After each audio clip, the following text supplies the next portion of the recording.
बिहार सरकार ने जनगणना 2027 की तैयारियां शुरू कर दी है।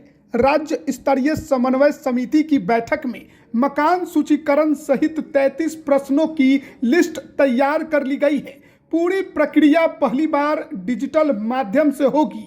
साल 2027 में पूरे देश में होने वाली जनगणना को लेकर बिहार सरकार ने तैयारी तेज कर दी है। इसको लेकर मंगलवार को राज्य स्तरीय जनगणना समन्वय समिति की दूसरी महत्वपूर्ण बैठक पुराने सचिवालय के सम्मेलन कक्ष में आयोजित हुई।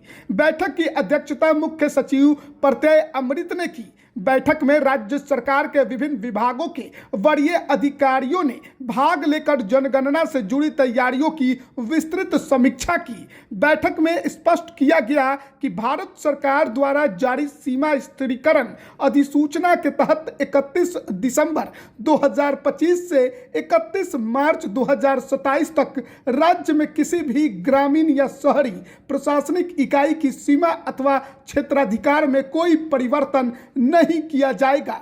वर्तमान में बिहार में 534 ग्रामीण एवं 265 शहरी प्रशासनिक इकाइयां एक छावनी परिषद अधिसूचित है, जिनके आधार पर ही जनगणना का कार्य संपन्न होगा।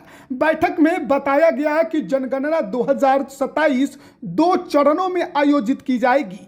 पहला चरण मकान सूचीकरण एवं मकानों की गणना होगा, जिसे अप्रैल से सितंबर 2026 के बीच की अवधि में संपन्न किया जाएगा।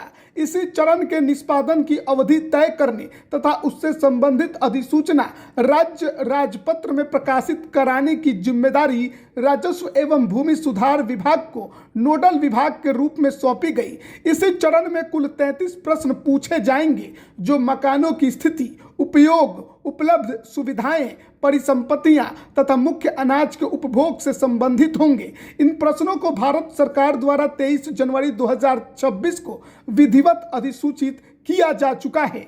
बैठक में निर्देश दिया गया कि प्रत्येक जिले में जिलाधिकारी शीघ्र ही जिला जनगणना पदाधिकारी, अन्य कनीय जनगणना पदाधिकारी तथा जिला स्तरीय जनगणना समन्वय समिति का गठन सुनिश्चित करें। साथ ही जिला एवं प्रभार स्तर पर जनगणना कोषांग की स्थापना और सुदृढ़ीकरण को प्राथमिकता दी जाए। विशेष रूप से जिलों को निर्देशित किया गया कि वे अपने क्षेत्र के विशेष क्षेत्रों जैसे छावनी, सैन्य एवं अर्ध सैन्य क्षेत्र तथा प्रतिबंधित क्षेत्रों जैसे कारागार, रेलवे परिसर, वन क्षेत्र, तापीय विद्युत कॉलोनी की प्रमाणित सूची तैयार कर जनगणना कार्य निदेशालय बिहार को उपलब्ध कराए।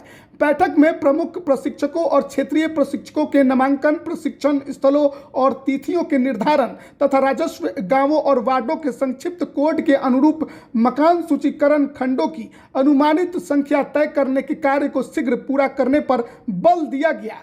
जनगणना कार्यों के प्रभावी क्रियान्वयन के लिए फरवरी माह में सचिवालय के अधिवेशन भवन में सभी जिलाधिकारियों और नगर आयुक्तों का एक राज्य स्तरीय सम्मेलन आयोजित करने का निर्णय लिया गया।